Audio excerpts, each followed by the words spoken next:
Coucou les boss, j'espère que vous allez super bien. Avant de continuer la vidéo, je veux vous rassurer d'une chose. Il est possible de commencer un business avec très peu de capital. La chose que vous devez identifier, c'est l'avantage compétitif que vous avez. Vous allez me demander, c'est quoi un avantage compétitif? On va savoir ce que c'est pendant la vidéo, donc vous pouvez rester jusqu'à la fin. Si c'est la première fois que vous tombez ici, je me présente, je suis Elodie Onana, passionnée de business en ligne. Depuis 2019, j'ai accompagné des centaines de personnes à commencer le business en ligne avec la Turquie, le dropshipping avec la Chine, à travailler sur leur branding pour pouvoir vendre sur les réseaux sociaux. Donc, si c'est quelque chose qui vous parle, vous pouvez me suivre sur ma page Facebook Les Histoires qui vous parlent, sur cette chaîne YouTube Elodie Onana, afin d'être inspiré par le business. Et il y a quelques jours, j'ai donné une masterclass offerte pendant laquelle on travaillait sur les étapes à valider afin de se faire entre 0 et 500 000 francs CFA en ligne par mois. Je peux vous rassurer que c'est possible. Avant, j'étais aussi parmi les personnes tellement sceptiques qui pensaient que ceux qui clamaient ça sur les réseaux sociaux, ce n'était que de l'arnaque. Je peux vous dire que non, parce que depuis 2019, je travaille en ligne et je vous rassure que c'est possible avec des stratégies.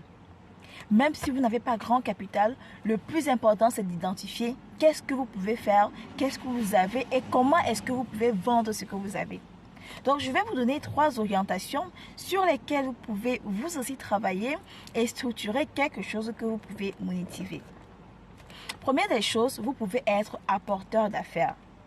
Un apporteur d'affaires, c'est quoi? C'est une personne qui a des opportunités de business, qui a des opportunités d'affaires, qui est en contact de façon régulière avec des marchés, avec des contrats, mais qui ne peut pas réaliser lui-même parce que soit il n'a pas la compétence, soit il n'a pas le matériel.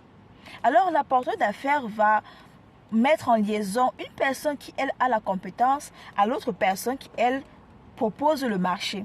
Je prends un exemple très simple. Vous travaillez par exemple dans l'administration de votre pays et de façon régulière, votre bureau ou alors où vous travaillez, vous recherchez des prestataires de services pour construire les routes par exemple. À ce moment-là, si vous n'avez pas la compétence, vous pouvez apporter cette affaire-là, cette opportunité-là à d'autres personnes qui, elles, ont la compétence et si le marché est conclu, vous avez une commission. Donc, à ce moment-là, vous faites une liaison entre les deux parties. Autre exemple d'apporteur d'affaires, vous pouvez être une personne qui est tout le temps en contact avec, disons, des gens qui veulent rénover leurs meubles. J'ai eu une personne qui m'a contacté, qui m'a dit qu'il travaille quelque part et de façon régulière, il y a des gens qui demandent si on peut nettoyer les meubles dans le magasin où il travaille. Il a dit non et à chaque fois il disait non et il s'est rendu compte, mais attends, ça c'est une opportunité de business. Donc dans ce cas, qu'est-ce que vous faites? Vous mettez simplement en relation une personne qui fait le nettoyage des meubles à ces clients-là qui, eux, recherchent des personnes qui nettoient les meubles. Et à chaque fois que vous faites la liaison entre les deux, vous avez un pourcentage sur l'affaire qui a été conclue. Après, le pourcentage varie, ça peut être 10%, 15% ou 20% du marché. Ça dépend vraiment de vous. Mais de façon générale, sachez que si vous êtes tout le temps en contact avec des personnes qui ont de bonnes affaires, qui recherchent des prestataires de services, sachez que vous pouvez être apporteur ou apporteuse d'affaires.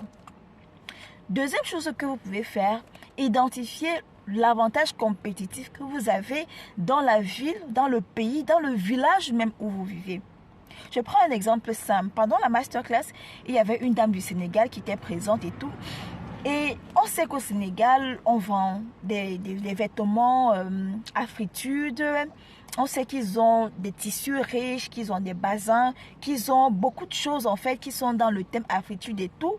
Et si tu es au Sénégal par exemple et que tu es en contact ou alors tu connais des artisans locaux ou alors des fournisseurs ou des super fournisseurs qui peuvent vous proposer des tissus à bon coût, alors ça peut être là une opportunité d'affaires. Donc, vous aurez identifié quelque chose que vous pouvez mettre en valeur et que vous pouvez proposer sur les réseaux sociaux.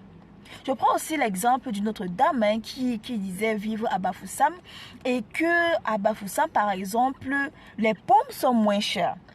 À ce moment-là, tu peux proposer ou alors tu peux te positionner comme une personne qui peut vendre ou alors mettre en relation les vendeurs de pommes du marché à ceux qui sont à Douala où les pommes sont un peu plus chères. Je ne sais pas si vous voyez un peu le concept, mais je vous assure que ça fonctionne très très bien. Si vous vivez dans un pays comme la Turquie, la Turquie c'est un pays où il y a les vêtements, les gens quittent de partout dans le monde pour aller dans le pays en question pour acheter des vêtements. Vous pouvez parler des opportunités de business par exemple qui est en Turquie et je vous assure que de là vont venir d'autres business. Pareil pour les pays comme la Chine, pareil pour Dubaï par exemple, où vous pouvez avoir des fournisseurs de mèches de très bonne qualité. Ça, c'est une deuxième opportunité également sur laquelle vous pouvez travailler.